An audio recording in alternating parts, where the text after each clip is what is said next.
നമസ്കാരം. ഇന്ന് നമ്മുടെ ഇരിഞ്ഞാലക്കുട ടൈംസിൻ്റെ പ്രേക്ഷകർക്ക് വേണ്ടി ഞാൻ പരിചയപ്പെടുത്തുന്നത് നമ്മുടെ ഇരിഞ്ഞാലക്കുടക്കാരിയായിട്ടുള്ള ജീവിതത്തിൻ്റെ നാനാതുറകളിൽ പ്രാഗൽഭ്യം തെളിയിച്ചിട്ടുള്ള ഒരു ബഹുമുഖ പ്രതിഭയാണ്. ഇരിഞ്ഞാലക്കുടയിൽ എത്ര പേർക്ക് ഇവരെ അറിയും എന്നറിയില്ല.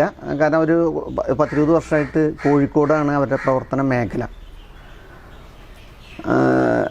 അവരുടെ പേരിൽ മറ്റൊരു വ്യക്തി കൂടി, നമ്മളെല്ലാവരും അറിയുന്ന ഒരു വ്യക്തി കൂടി നമ്മുടെ നാട്ടിലുണ്ട്. അപ്പോൾ ഞാനത് പറയുമ്പോൾ മനസ്സിലാവും.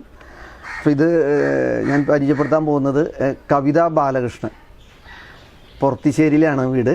അപ്പോൾ നമുക്ക് കൂടുതൽ വിവരങ്ങൾ കവിതയോടെ തന്നെ ചോദിക്കാം. നമസ്കാരം. നമസ്കാരം. അപ്പോൾ എന്തായാലും ഞങ്ങളിപ്പോൾ ഇരിഞ്ഞാലക്കുട പെട്ടെന്ന് കവിതാ ബാലകൃഷ്ണൻ എന്ന് പറയുമ്പോൾ നമ്മുടെ ബാലകൃഷ്ണൻ, അഞ്ചത്ത് ബാലകൃഷ്ണൻ മാഷയുടെ ഒരു മോളുണ്ട്. അവൾ മറ്റേ പെയിൻറ്റിങ്ങിനും ഇതിനൊക്കെ വളരെ ഫേമസ് ആണ്. അപ്പോൾ പെട്ടെന്ന് മനസ്സിൽ ആൾക്കാർക്ക് ഓടിയെത്തുക ആ കവിതയുടെ പേരാണ്. അപ്പോൾ ഇങ്ങനെ ഒരു കവിതാ ബാലകൃഷ്ണൻ ഉണ്ടെന്നുള്ളത് നമുക്ക് കുറച്ച് പേർക്ക് അറിയാം, പക്ഷേ കൂടുതൽ പേർക്ക് അറിയില്ല. എന്തായാലും പരിചയപ്പെടാൻ കഴിഞ്ഞാലും സന്തോഷം, നാട്ടുകാരെ പരിചയപ്പെടുത്താൻ കഴിഞ്ഞാലും വളരെ സന്തോഷം. അപ്പോൾ എവിടെയാണ് വീട് ഒന്ന് പറയാമോ പ്രേക്ഷകർക്ക് വേണ്ടിയിട്ടൊന്ന് പറഞ്ഞോളൂ. വീട് ഇരിഞ്ഞാലക്കുട പൊർത്തിശ്ശേരി പുറത്തൂർ അമ്പലത്തിൻ്റെ അടുത്താണ്. പുറത്തൂർ അമ്പലത്തിൻ്റെ അടുത്ത്, പുറത്തൂർ സുബ്രഹ്മണ്യ ക്ഷേത്രത്തിൻ്റെ അടുത്ത്. അപ്പോൾ കുട്ടിക്കാലം പഠിച്ചതൊക്കെ എവിടെയായിരുന്നു? കുട്ടിക്കാലം ഇവിടെ ഞാൻ മഹാത്മാ സ്കൂളിൽ പൊർത്തിശ്ശേരി ഇവിടെ തന്നെ പഠിച്ചു. അത് കഴിഞ്ഞിട്ട് ഒരു കൊല്ലം അച്ഛൻ SN സ്കൂളിലേക്ക് ഒരു കൊല്ലം അച്ഛൻ അവിടെ അച്ഛൻ്റെ ഇഷ്ടത്തിന് അവിടേക്ക് ഒരു കൊല്ലം ചേർത്തി. ആ സ്കൂൾ എനിക്ക് ശരിയായില്ല. എനിക്ക് അവിടുത്തെ സാഹചര്യം എടുത്ത് തീരെ അങ്ങോട്ട് പുറത്തുവിടാൻ പറ്റണില്ല. അപ്പോൾ പിന്നെ വീണ്ടും സ്കൂൾ മാറേണ്ടി വന്നു. അപ്പോൾ പിന്നെ ഞാൻ മറ്റേ ഗേൾസ് സ്കൂളിലാണ് പഠിച്ചത്. അപ്പോൾ ചില ഞാൻ സാൻസ്ക്രിറ്റ് എടുത്തുള്ളൂ, സാൻസ്ക്രിറ്റ് ഉള്ള സ്കൂളിലേ പഠിക്കാൻ പറ്റുള്ളൂ. അപ്പോൾ അതുകൊണ്ട് നമുക്ക് ഇതുണ്ട്, എല്ലാ സ്കൂളിലും നമുക്ക് ഉണ്ട്. അപ്പോൾ അങ്ങനെ പിന്നെ ലാസ്റ്റ് 2 years ഗേൾസിലായിരുന്നു പഠിച്ചു. പ്രീ ഡിഗ്രി മാള കാർമൽ കോളേജിലാണ് പഠിച്ചത്. പിന്നെ ഡിഗ്രി ഇരിഞ്ഞാലക്കുട സെൻറ് ജോസഫ്സ് കോളേജിൽ. ഡിഗ്രി സുവോളജി മെയിൻ ആയിരുന്നു. ഞാൻ MSc ജോയിൻ ചെയ്തിട്ടാണ്. MSc ജോയിൻ ചെയ്ത് 1 month കഴിഞ്ഞിട്ടാണ് LLBക്ക് പോയത്. LLB ഗവൺമെന്റ് ലോ കോളേജ് തൃശ്ശൂരായിരുന്നു. അതിനുശേഷം LLM എടുത്തു. LLM Cochin university of science and technology, അവിടുത്തെ സ്കൂൾ ഓഫ് ലീഗൽ സ്റ്റഡീസിൽ ക്യുസാറ്റിൽ ആണ് LLM പഠിച്ചത്. അത് കഴിഞ്ഞിട്ട് എവിടെ ജോയിൻ ചെയ്തത്? എല്ലാം പഠിച്ചുകൊണ്ടിരിക്കുമ്പോൾ തന്നെ എൻ്റെ കല്യാണം കഴിഞ്ഞു. സെക്കൻഡ് സെമ്മിൽ കല്യാണം കഴിഞ്ഞു. പിന്നെ മോളെ 4th സെമ്മിന്റെ എക്സാം കഴിഞ്ഞ് 2 ദിവസം കഴിഞ്ഞപ്പോൾ മോളെ പ്രസവിച്ചു. അപ്പോൾ പഠിച്ചുകൊണ്ടിരിക്കുമ്പോൾ തന്നെ നെറ്റ് ക്ലിയർ ചെയ്തു. സെക്കൻഡ് സെമ്മിൽ തന്നെ ഫസ്റ്റ് ചാൻസിൽ നെറ്റ് എഴുതി, ആദ്യം തന്നെ നെറ്റ് കിട്ടി. അപ്പോൾ അത് കഴിഞ്ഞിട്ട് പിന്നെ ഇവിടേക്കാണ് കല്യാണം കഴിച്ചിട്ട് കോഴിക്കോടാണ്. ഹസ്ബൻഡ് വീട് കോഴിക്കോടാണ് അല്ലേ? അപ്പോൾ അതുകൊണ്ടാണ് നമ്മൾ കോഴിക്കോടേക്ക് ഷിഫ്റ്റ് ആയത്. കോഴിക്കോട് മാങ്കാവിലാണ് ഹസ്ബൻഡിന്റെ വീട്. അപ്പോൾ അങ്ങനെയാണ് കോഴിക്കോട് പോയത്. അപ്പോൾ കോഴിക്കോട് ചെന്നതിന് ശേഷമാണ് അപ്പോൾ ഞാനപ്പോൾ എല്ലാം കഴിഞ്ഞ് എൻ്റെ റിസൾട്ട് വരുമ്പോഴേക്കും ഞാൻ കോഴിക്കോട് എത്തി. അപ്പോൾ അത് കഴിഞ്ഞപ്പോൾ പിന്നെ ഞാൻ പഠിപ്പിക്കാൻ പോകുന്നത് കോഴിക്കോട് ലോ കോളേജിലാണ്. എൻ്റെ റിസൾട്ട് വന്ന് 1 കൊല്ലം കഴിഞ്ഞപ്പോഴേക്കും ഞാൻ അവിടെ പഠിപ്പിക്കാൻ പോയി, കോഴിക്കോട് ഗവൺമെന്റ് ലോ കോളേജിൽ. അതെങ്ങനെയാ വെച്ചാല് അന്ന് വേക്കൻസി ഒന്നും ഉണ്ടായിരുന്നില്ല. അപ്പോൾ എനിക്ക് പഠിപ്പിക്കാനുള്ള എനിക്ക് ആകെക്കൂടെ ഇഷ്ടമുള്ള ജോലി, ഏതെങ്കിലും ജോലി ചെയ്യുന്നുണ്ടെങ്കിൽ ഞാൻ ഈ ലോ കോളേജിലെ ലെക്ചർ ജോലി മാത്രമേ ചെയ്യുള്ളൂ. അങ്ങനെ ഒരു തീരുമാനത്തിലെത്തി. അപ്പോൾ അതുകൊണ്ട് എനിക്ക് പഠിപ്പിക്കാൻ അങ്ങനെ ഇൻബോൺ കഴിവുള്ള ഒരാളൊന്നുമല്ല, പക്ഷെ എനിക്ക് പഠിപ്പിക്കാൻ ഭയങ്കര ഇഷ്ടമായിരുന്നു. അതിനോട് ഭയങ്കര ഇഷ്ടമാണ്. ആ ഒരു ജോലിയോട് എനിക്ക് ഇഷ്ടം. എനിക്ക് തോന്നുന്നത് ഒരു പക്ഷേ ഞാൻ ഇവിടെ കോഴിക്കോടല്ല തൃശ്ശൂർ ലോ കോളേജിൽ LLBക്ക് പഠിച്ചപ്പോൾ അവിടുത്തെ ടീച്ചർമാരുണ്ടല്ലോ കുട്ടികളായിട്ട് ഭയങ്കര ഫ്രണ്ട്ലിയാണ്. അവിടുത്തെ ടീച്ചർമാർ, കാരണം നമ്മൾ മറ്റു 2 കോളേജ് കണ്ട പോലെയല്ല. നമ്മുടെ ലോ കോളേജിൽ ഇഷ്ടംപോലെ ഫ്രണ്ട്സ് ഉണ്ട്.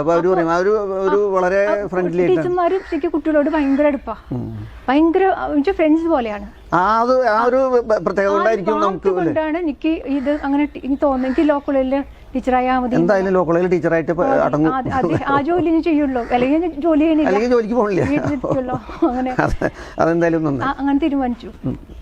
അപ്പോൾ ചോദിച്ചപ്പോഴേ അന്ന് കോഴിക്കോട് ലോ കോളേജിൽ നോക്കുമ്പോണ്ട് അവിടെ വേക്കൻസി ഒന്നുമില്ല. അപ്പോൾ എനിക്ക് പഠിപ്പിക്കാനുള്ള ഒത്തിരി ആഗ്രഹം കണ്ടപ്പോൾ എൻ്റെ മദറിലോ അന്നത്തെ പ്രിൻസിപ്പലിൻ്റെ അടുത്ത് രാധാജി നായർ ടീച്ചറുടെ അടുത്ത് ഞാൻ ചോദിച്ചു. അപ്പോൾ ടീച്ചർ പറഞ്ഞു പൈസയും തരാൻ പറ്റില്ല, വെറുതെ ഒന്ന് പഠിപ്പിക്കാൻ പറ്റുമോ ചോദിച്ചു. നമ്മൾ കുഴപ്പമില്ല, പൈസ വിഷയമല്ല, ഞാൻ വേണമെങ്കിൽ പൈസ കോളേജിലേക്ക് അങ്ങോട്ട് തന്നെ വേണേൽ പഠിപ്പിക്കാം, കാരണം എനിക്ക് അത് ഭയങ്കര ഒരു ഇഷ്ടമുള്ള ജോലിയാണ്. അപ്പൊ അങ്ങനെ ആ ഒരു കൊല്ലം ഞാൻ പൈസ ഒന്നും മേടിക്കേണ്ട, അങ്ങനെ അങ്ങനെ പോയി പഠിക്കുക, ഒരു കൊല്ലം അങ്ങനെ പഠിപ്പിച്ചു. അത് കഴിഞ്ഞപ്പോൾ കുറച്ച് കാലം എനിക്ക് ഗൾഫിൽ പോകേണ്ടി വന്നു. അത് കഴിഞ്ഞ് വീണ്ടും വന്നിട്ട് കുറച്ച് നാളൊന്നുമില്ല അവിടെ. അപ്പോഴേക്കും വന്ന് ടീച്ചർ ചോദിച്ചു. അപ്പോൾ പിന്നെ ആദ്യം ഗസ്റ്റ് ഫാക്കൽറ്റി ആയിരുന്നു. ടീച്ചർ ചോദിച്ചു ഇനി ഗസ്റ്റ് ഫാക്കൽറ്റി ആയിട്ട് ശമ്പളത്തോടു കൂടി വരുന്നുണ്ട്. അപ്പോൾ ടീച്ചർ നിർബന്ധിച്ച് വിളിച്ചു. അവരെന്നെയായിരുന്നു. അപ്പോൾ അവർ വിളിച്ചു. അപ്പോൾ ഞാൻ വീണ്ടും അവിടെ ഗസ്റ്റ് ഫാക്കൽറ്റി ആയിട്ട് പോയി. പക്ഷെ കുറച്ച് കഴിഞ്ഞപ്പോഴേക്കും അവിടെ FIP വേക്കൻസി വന്നു. ഒരു ടീച്ചർ PhD അല്ല, ഒരു സാർ PhD ചെയ്യാൻ പോയപ്പോൾ. അപ്പോൾ ശരിക്കും പറഞ്ഞാൽ ഇത് എല്ലാം നമുക്ക് എല്ലാം പെർമനന്റ് പോലെ തന്നെയാണ്. സാലറി സെയിം ആണ്. ഞാൻ ആ സമയത്താണ് മോനെ പ്രസവിച്ചു. എനിക്ക് ഇതെല്ലാം മെറ്റേണിറ്റി ലീവെല്ലാം കിട്ടി. അത് ഇത് സർവീസായിട്ട് കൗണ്ട് ചെയ്യുന്നതാണ്. അപ്പോൾ അങ്ങനെയാണ് പിന്നെ ജോയിൻ ചെയ്തത്. അതിനുശേഷം മോനെ പ്രസവിച്ച് കുറച്ച് കഴിഞ്ഞപ്പോൾ എനിക്ക് തോന്നി ഇനി വീണ്ടും പിന്നെ ചില അപ്പോൾ എനിക്ക് വരയ്ക്കാനായിട്ട് കുറെ കാലം വരയ്ക്കാണ്ടിരുന്നു. പഠിച്ചിരുന്ന പോലെ മറ്റേ ഇൻഡസ് സോണിനൊക്കെ പോയിരുന്നതാണ്. അപ്പൊ അങ്ങനെ ഒരുപാട് പ്രൈസെല്ലാം കിട്ടിയിട്ടുണ്ട്. അന്ന് മ്യൂറലല്ല, അന്ന് മറ്റേ എല്ലാം pencil drawing, water colour, oil പെയിന്റിങ്ങിനെല്ലാം മത്സരത്തിനൊക്കെ പോയിരുന്നതാണ്. അപ്പോൾ അതിന് ശേഷം പിന്നെ ഡാൻസിനെല്ലാം തന്നെ ഞാനിത് കോമ്പറ്റീഷനെല്ലാം ഒരുപാട് പോയിരുന്നിട്ടുള്ള. അപ്പോൾ അത് കഴിഞ്ഞപ്പോൾ എനിക്ക് മക്കളൊക്കെ ആയിക്കഴിഞ്ഞപ്പോൾ പിന്നെ നിർത്തി. മക്കളല്ല, മോളും ആയിക്കഴിഞ്ഞപ്പോൾ പിന്നെ അതൊന്നും വരയ്ക്കാൻ സമയം കിട്ടില്ല. പിന്നെ മോളും അത്യാവശ്യം നല്ല വികൃതിയാണ്. അപ്പോൾ നമ്മൾ എപ്പോഴും നമ്മുടെ ആ കോൺസ്റ്റന്റ് അറ്റൻഷൻ വേണം. അപ്പോൾ ഞാനൊരു സമയത്ത് കംപ്ലീറ്റ് നിർത്തി, തീരെ വരയ്ക്കില്ലായിരുന്നു. അന്ന് വെച്ചാൽ ഞാൻ വിചാരിച്ചിരുന്നത് ഞാൻ ഇനി ജീവിതത്തിൽ വരയ്ക്കില്ല എന്ന് പോലും ചിന്തിച്ചു. വരയ്ക്കില്ല വെച്ചിട്ട് വരയ്ക്കേണ്ടെന്ന് വെച്ചിട്ടില്ല, വരയ്ക്കാൻ സാധിക്കില്ല എന്ന് വരെ വിചാരിച്ചിട്ടുണ്ട്. അതുപോലെ പിന്നെ കല്യാണം കഴിഞ്ഞപ്പോൾ ഹസ്ബൻഡ് ഡാൻസ് കണ്ടിന്യൂ ചെയ്യാൻ പുള്ളിക്ക് വിരോധമൊന്നും ഉണ്ടായില്ല. പക്ഷെ എനിക്ക് അപ്പോഴും സാഹചര്യം ഉണ്ടായിരുന്നില്ല പിന്നെ വീണ്ടും ചെയ്യാനായിട്ട് കുറേ കാലത്തേക്ക്. പിന്നെ മക്കൾ ഈ രണ്ടുപേരും അതിന് ശേഷമാണ് ഞാൻ വീണ്ടും കുറച്ചുകൂടി ഫ്രീ ടൈം ഒക്കെ കിട്ടിയപ്പോൾ മോനതിന് ശേഷം ഞാൻ പിന്നെ എനിക്ക് ഒരു കൊല്ലം ഞാൻ കോളേജിലൊന്നും പോകണ്ടെന്ന് വെച്ചിട്ട് എനിക്ക് പഠിക്കാം മ്യൂറൽ പഠിക്കണം ഭയങ്കര ആഗ്രഹമായിരുന്നു. ആ മ്യൂറൽ കോഴിക്കോട് ടീച്ചറെടുത്ത് പഠിക്കാൻ പോയി. ശരിക്കും പറഞ്ഞാൽ ഞാൻ എൻ്റെ ഇതുണ്ടല്ലോ, ശരിക്കും തുടക്കത്തിൽ ചിത്രകല എനിക്ക് ആദ്യം ചിത്രകലയുടെ നിയമങ്ങൾ പഠിപ്പിച്ചത് ഇവിടെ തന്നെ പുറത്തുശ്ശേരി തന്നെ സുഷമ ടീച്ചറാണ്. ആ ടീച്ചറാണ് ശരിക്കും ഞാനിപ്പോൾ എന്തെങ്കിലുമൊക്കെ ആയിട്ടുണ്ടെങ്കിൽ ശരിക്കും എൻ്റെ അമ്മയ്ക്ക് അറിയാം. അമ്മയ്ക്ക് ഞാൻ വരയ്ക്കാൻ വേണ്ടിയിട്ട് അമ്മയ്ക്ക് ഭയങ്കര ആഗ്രഹം പഠിപ്പിക്കണമെന്ന്. അപ്പോൾ അമ്മ അങ്ങനെ കുറേ ആൾക്കാരെ അന്വേഷിച്ചായിരുന്നു പഠിപ്പിക്കാൻ പറ്റുന്ന ആൾക്കാരെ. എന്നിട്ട് അന്നൊന്നും അങ്ങനെ ആൾക്കാരെ കിട്ടിയിട്ടുണ്ടായില്ല. അപ്പോൾ എന്നിട്ട് ഈ ടീച്ചറെ അടുത്ത് ചോദിച്ചപ്പോൾ ടീച്ചർ സമ്മതിച്ചു. അപ്പോൾ ഒരു വെക്കേഷനിൽ പോയിട്ട് 2 മാസം നിന്ന് ടീച്ചറുടെ അടുത്ത് പഠിച്ചു. അങ്ങനെയാണ് ആ ടീച്ചറെ അടുത്ത് പഠിച്ചത്. ടീച്ചറാണ് ശരിക്കും ആ സമയം കൊണ്ട് അവർ ശരിക്കും ഒരാൾ മാക്സിമം പഠിപ്പിച്ചത്. 2 മാസം കൊണ്ട് 2 ദിവസം വെച്ച് ഫുള്ള് ഇരുന്നിട്ട് രാവിലെ തൊട്ട് വൈകുന്നേരം വരെ ടീച്ചർ വീട്ടിൽ തന്നെ ശരി. ടീച്ചർ ശരിക്കും നല്ല ആത്മാർത്ഥമായിട്ട് പഠിപ്പിച്ചു തന്നിട്ടുണ്ട്. അപ്പോൾ അതാണ് ശരിക്കും എൻ്റെ ഒരു ഇതിലുള്ള നമ്മുടെ ബേസിക് ആയിട്ടുള്ള അതാണ്. അപ്പോൾ അതിന് ശേഷമാണ് പിന്നെ ഞാൻ അവിടെ സുധാന്റെ ടീച്ചറടുത്ത് കോഴിക്കോട് പോയി ആ ടീച്ചറടുത്ത് പോയി പഠിച്ചു. മ്യൂറൽ പഠിച്ചു. മ്യൂറൽ അവിടെ നിന്നാണ് അവരും ഈ നിയമങ്ങളൊക്കെ പഠിപ്പിച്ചു തരും. കാരണം എല്ലാ ടീച്ചേഴ്സും മ്യൂറലിൽ ശരിക്കും ബേസിക് നിയമങ്ങളെല്ലാം പഠിപ്പിച്ചു കൊടുക്കാറില്ല. അപ്പോൾ ഇവർ അതിൻ്റെ ഒരു ഭയങ്കര സ്ട്രിക്റ്റ് ആയിരുന്നു. കറക്റ്റ് വെച്ചിട്ട് തന്നെ വരയ്ക്കണം, വ്രതം എടുത്ത് വരയ്ക്കണം മ്യൂറൽ വരയ്ക്കുമ്പോൾ എന്നൊക്കെ കണ്ടിട്ടുണ്ട്. നല്ല ശരിക്കും ദൈവങ്ങളെ വരയ്ക്കുമ്പോൾ ശരിക്കും നല്ല വ്രതം ഉണ്ട്. അപ്പോൾ നമ്മൾ രാവിലെ കുളിച്ച് ഈ വ്രതം എടുത്തിട്ടൊക്കെയാണ് വരച്ചു തുടങ്ങുക. അപ്പോൾ ഞാൻ ചെയ്യുമ്പോൾ ഞാൻ കുറച്ചും കൂടെ എടുത്തിട്ട് തലേദിവസം കലക്കിയ പെയിന്റ് പോലും പിറ്റേ ദിവസത്തേക്ക് എടുക്കില്ല. കാരണം നമ്മൾ ദൈവത്തിന് ഈ തലേദിവസം അർപ്പിച്ച് പോകും, പിറ്റേ ദിവസം അപ്പോൾ അതുകൊണ്ട് ആ പെയിന്റ് ബാക്കി ഉണ്ടെങ്കിൽ കളയുള്ളൂ, സ്റ്റാർട്ട് ചെയ്യുള്ളൂ. അതുപോലെ ദൈവങ്ങളെ വരയ്ക്കുമ്പോൾ കണ്ണൊക്കെ വരയ്ക്കുമ്പോൾ ഏറ്റവും അവസാനം കണ്ണ് വരയ്ക്കുക. അത് നമ്മൾ ഗുരുവിനെ ധ്യാന ശ്ലോകം നമ്മൾ മനസ്സിൽ ധ്യാനിച്ചിട്ട് ഇതാണ് ചെയ്യുക ബ്രാഹ്മമുഹൂർത്തത്തിൽ.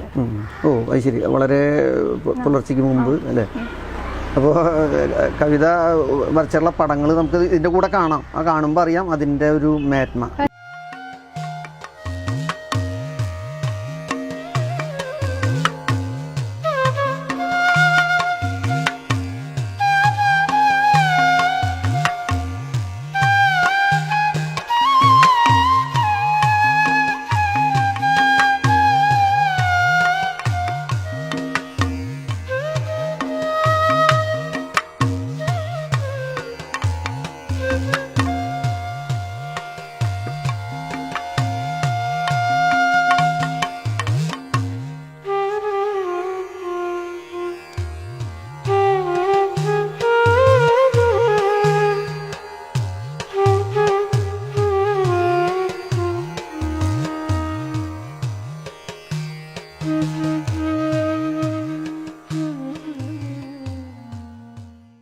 നമ്മൾ അങ്ങനെ വ്രതെടുത്ത് വരച്ചാൽ അതിനെ പോസിറ്റീവ് എനർജി കൂടുന്നാ പറയാ. പറയാ കാരണം അതിൽ എന്താ വെച്ചാൽ ന്യൂറിലൊക്കെ ആൾക്കാർ വെക്കുന്നത് എന്തിനാണെന്നറിയോ, പല ആവശ്യത്തിന് വേണ്ടിയിട്ട്, പല ഇപ്പോൾ ദൃഷ്ടിദോഷം മാറാൻ, വീടിൻ്റെ ദൃഷ്ടിദോഷം മാറാനായിട്ട് ദൃഷ്ടിഗണപതിനെ വെക്കും. വാസ്തുവിൻ്റെ ദോഷമൊക്കെ ഇല്ല, അത് മാറാനായിട്ട് അങ്ങനെ വെക്കുന്ന ആൾക്കാരുണ്ട്.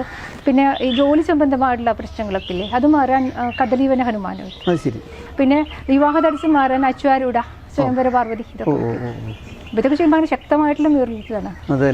പിന്നെ കുടുംബത്തിന് ഐശ്വര്യത്തിന് ശക്തി പഞ്ചാശ്വരി വെക്കും. അപ്പൊ ഇങ്ങനത്തെ ഓരോന്നിനുണ്ട് സ്ഥാനങ്ങളൊക്കെ ഉണ്ട് വെക്കണേ. അതെല്ലേ? അപ്പൊ എല്ലാവരും ശ്രദ്ധിക്കുക, നമ്മൾ മ്യൂറൽ പെയിന്റ് വെറുതെ വാങ്ങിക്കൊണ്ട് വീട്ടിൽ വെച്ചിട്ട് കാര്യമില്ല കേട്ടോ. ഓരോ അതിന് ഓരോ പ്രത്യേക ലക്ഷ്യം, ഉദ്ദേശം, വയ്ക്കേണ്ട സ്ഥാനമൊക്കെ ഉണ്ട്. അപ്പോൾ അതുപോലെ അപ്പോൾ നമ്മൾ അത്രയും ശ്രദ്ധിച്ചു വെക്കേണ്ട സാധനമാണ്. അപ്പോൾ അതുകൊണ്ട് തന്നെ നമ്മൾ ഇത് വാങ്ങിക്കൊണ്ടുള്ള ആളുകൾ ഈ ഒരു പർപ്പസിന് വേണ്ടി വാങ്ങുന്നതുകൊണ്ട് നമ്മൾ വരയ്ക്കുമ്പോൾ നമ്മൾ അത്രത്തോളം ശ്രദ്ധിച്ചു, നമ്മൾ അത്രയും മനസ്സർപ്പിച്ച് വേണം വരയ്ക്കാനായിട്ട്. കാരണം ഇതിന് വേണ്ടിയുള്ള ആൾക്കാർ കൊണ്ടുവന്നത് നമ്മൾ വരച്ച് കൊണ്ടുപോയിട്ട് ആളുകൾക്ക് എന്തൊരു ഗുണം വേണ്ടേ?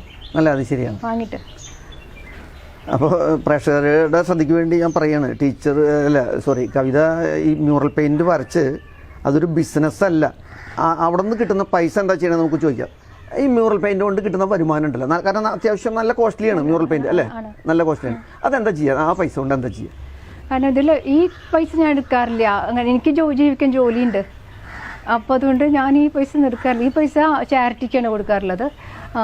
ആദ്യം കൊടുത്തിരുന്നത് ഞാൻ ജോലിക്ക് പറഞ്ഞു നിർത്തിയല്ല, ഞാൻ ഇവിടെ കോഴിക്കോട് ജോലി ചെയ്തു. അതിന് ശേഷം എനിക്ക് ജോലി കിട്ടിയത് 1 വർഷം ഞാൻ ഇവിടെ തൃശ്ശൂർ ലോ കോളേജിൽ 1 കൊല്ലം പഠിപ്പിച്ചിട്ടുണ്ട്. പിന്നെ അതിന് ശേഷം തൊട്ട് പിന്നാലെ എനിക്ക് കണ്ണൂർ യൂണിവേഴ്സിറ്റിയിൽ ആദ്യം അസിസ്റ്റന്റ് പ്രൊഫസറായി ജോലി കിട്ടി. തൊട്ട് 5 മാസം കഴിഞ്ഞപ്പോൾ ഞാൻ അവിടെ ഹെഡ് ഓഫ് ദി ഡിപ്പാർട്ട്മെന്റായി.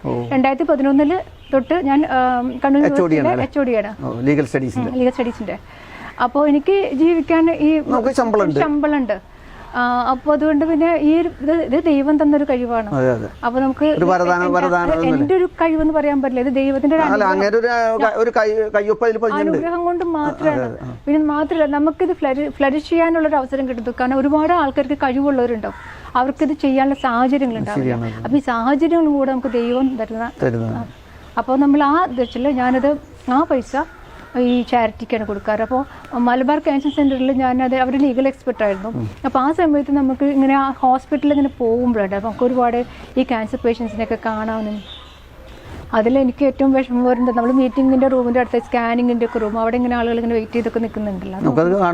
ഭയങ്കര അവിടെ ഈ MCCയിൽ കയറി ചെല്ലുന്ന ഓരോ തവണയും എനിക്ക് ഭയങ്കരമായിട്ട് മാനസിക പ്രയാസം. ശരി, അത് നമ്മൾ MCC മാത്രമല്ല, നമ്മളിപ്പോൾ പൊതുവെ ഹോസ്പിറ്റലിൽ, പ്രത്യേകിച്ച് ക്യാൻസർ ഹോസ്പിറ്റലിൽ പോയി കഴിഞ്ഞാൽ നമുക്ക് ഭയങ്കരമായിട്ട് മനസ്സിനെ പിടിച്ചു കളിക്കുന്ന കുറേ നമുക്ക് ദൃശ്യങ്ങൾ നമ്മുടെ മനസ്സിൽ പതിയും. അപ്പോൾ ഞാൻ തീരുമാനിച്ചത് ക്യാൻസർ പേഷ്യൻസിന് കൊടുക്കാമെന്ന് വെച്ചാൽ പാവപ്പെട്ട പേഷ്യൻസ് ഉണ്ടാവുമല്ലോ. അപ്പോൾ അവർ എസ്പെഷ്യലി ഈ പാലിയേറ്റീവ് കെയർ, കാരണം ഇത് ഇനി ഒരു ഫർദർ ചികിത്സയില്ല, ഇനി അവർക്ക് മരണം മാത്രമേ ഉള്ളൂ, ശുശ്രൂഷ നിൽക്കുന്ന. അപ്പോൾ അവർക്കാണ് ശരിക്കും ഏറ്റവും ഒരു ആശ്വാസം കൊടുക്കേണ്ടത്. അപ്പോൾ അങ്ങനെയുള്ള പേഷ്യൻസിന് വേണ്ടിയിട്ട് കൊടുക്കാൻ പറഞ്ഞിട്ടാണ് ഞാൻ അവിടുത്തെ ഡയറക്ടറെ ഏൽപ്പിച്ചത്, അവർക്ക് വേണ്ടി എന്തെങ്കിലും ചെയ്യാന്ന് വെച്ചിട്ട്. അപ്പോൾ അങ്ങനെ അപ്പോൾ ആ സമയത്ത് വർച്വൽ ഞാൻ 2 എക്സിബിഷൻ നടത്തി. ഒന്ന് കോഴിക്കോട് നടത്തിയിട്ടുണ്ട്, ലളിതകലാ അക്കാദമി കോഴിക്കോട് ആർട്ട് ഗാലറി നടത്തിയിട്ടുണ്ട്, തലശ്ശേരി ആർട്ട് ഗാലറി നടത്തിയിട്ടുണ്ട്. അപ്പോൾ അവിടെ നിന്ന് കിട്ടുന്ന പൈസ എല്ലാം തന്നെ ഇപ്പോൾ അങ്ങനെ അവർക്ക് കൊടുക്കുക ചെയ്തിട്ടുള്ളത്, ചാരിറ്റിക്ക് കൊടുത്തു. പറഞ്ഞാൽ പക്ഷേ നമ്മുടെ ഇവിടുത്തെ ഞാൻ കണ്ടൊരു ഇതെന്താ പറയുക, നമ്മുടെ ഇവിടുത്തെ ആൾക്കാർക്കൊന്നും അങ്ങനെ പെയിന്റിങ്സ് വാങ്ങാൻ കണ്ടുപോകുന്നല്ലാണ്ട് വളരെ കുറവാണ്. നമ്മുടെ ഇവിടുത്തെ ആൾക്കാർ എന്താ പറയുക, അവരൊക്കെ എത്ര വലിയ വീട് വെച്ചാലും ഒരു ചെറിയ ഒരു 200 രൂപയുടെ പ്രിന്റ് വാങ്ങി വെക്കുള്ളൂ. മ്യൂറൽ ഒരു പെയിന്റിങ് അവരിങ്ങനെ മ്യൂറലിന്റെ അത്രയ്ക്ക് കോസ്റ്റ്യൂം ഒന്നല്ല മറ്റു പെയിന്റിങ്സ് ഒന്നും. ഇപ്പൊ ഒരു കണ്ടംപററി പെയിന്റിങ്സ് അല്ലേ, മോഡേൺ ആർട്ട് ഒന്നും ശരിക്കും അത്ര വലിയ കോസ്റ്റ്യൂം ഒന്നുമില്ല. കാരണം അതിന് എത്ര എഫർട്ട് എടുക്കണ്ട, നമുക്ക് ചിലപ്പോൾ ഒരു അരമണിക്കൂർ കൊണ്ടൊക്കെ ഒരു പെയിന്റിങ് വരയ്ക്കാൻ പറ്റും. മ്യൂറലാണെന്ന് ദിവസം ചിലപ്പോൾ മാസങ്ങളൊക്കെ എടുക്കും. അതൊരുപാട് സമയം പിടിക്കുന്നതാ, ടൈം കൺസ്യൂമിംഗ് ആണ് അല്ലേ. അപ്പം അങ്ങനെ പിന്നെ അതിന് ശേഷം പിന്നെ കണ്ണൂർ ഇപ്പോൾ കണ്ണൂരല്ലേ? കണ്ണൂരാണ്. അപ്പം അതിനിടയ്ക്ക് പ്രേക്ഷകർക്ക് വേണ്ടി ഞാൻ പറയാം, കവിത അടുത്ത് ഡോക്ടറേറ്റും കൂടി എടുത്തു, ഒരു PhD. അതിന്റെ കഥയും കൂടി പറയും. എന്താണ്, എങ്ങനെയാണ് PhD എടുക്കാനുള്ള ഒരു സാഹചര്യം ഉണ്ടായത്? അല്ലെങ്കിൽ ഒരു ചേതോവികാരം ഉണ്ടാവില്ലോ? അതെന്തറിയോ, എൻ്റെ അമ്മയ്ക്ക് ഞാൻ PhD എടുക്കുന്നത് ഭയങ്കര, ഞാൻ PhD എടുക്കുന്നേക്കാൾ ഞാനെന്തറിയോ, ഞാൻ PGക്കൊക്കെ പോണതിന് മുമ്പ് അമ്മയ്ക്കുള്ള ആഗ്രഹം, അമ്മയ്ക്ക് അങ്ങനെ അമ്മയ്ക്ക് ഭയങ്കര ആഗ്രഹമുണ്ട്. അമ്മ ഇപ്പോഴും ഇങ്ങനെ പറഞ്ഞുകൊണ്ടിരിക്കും. അപ്പോൾ ഇത് കഴിഞ്ഞപ്പോൾ എല്ലാം കഴിഞ്ഞപ്പോൾ, അപ്പോൾ നമ്മൾക്ക് അന്നത്തെ സാഹചര്യത്തില്ല, ഇപ്പോൾ ഒത്തിരി വർഷം മുമ്പല്ലേ, അപ്പോൾ എല്ലാം തന്നെ പെൺപിള്ളേരെ സംബന്ധിച്ചു എല്ലാം വേറെ പഠിച്ചു വെച്ചാൽ അതന്നെ വലിയ പഠിപ്പാന്ന് നമ്മളൊക്കെ അന്ന് വിചാരിക്കുന്നത്. ഇനിയിപ്പോൾ ഫർദർ പഠിക്കണം, LLB BSc കഴിഞ്ഞു, LLB കഴിഞ്ഞു, എല്ലാം കഴിഞ്ഞു, ഇനിയിപ്പോൾ എന്തിനാ പഠിക്കുന്നല്ല അന്നൊക്കെ തോന്നിയിരുന്നത്. പിന്നെ അമ്മയ്ക്ക് ഇങ്ങനെ എപ്പോഴും ഇങ്ങനെ ആഗ്രഹം പറയും.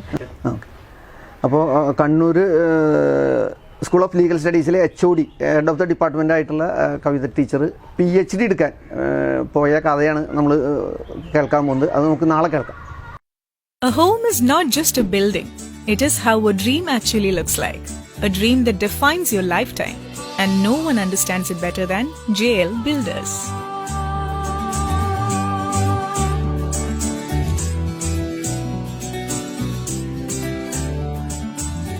There's nothing too loud here. JL Builders is all about sophistication. We employ minimalist designs that are classy and trendy.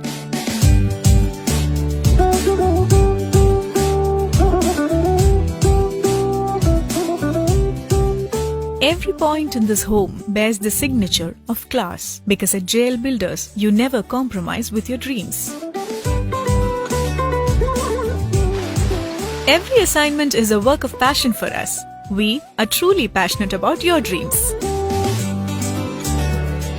JL Builders, a Cheli Parambil initiative, passionate about your dream.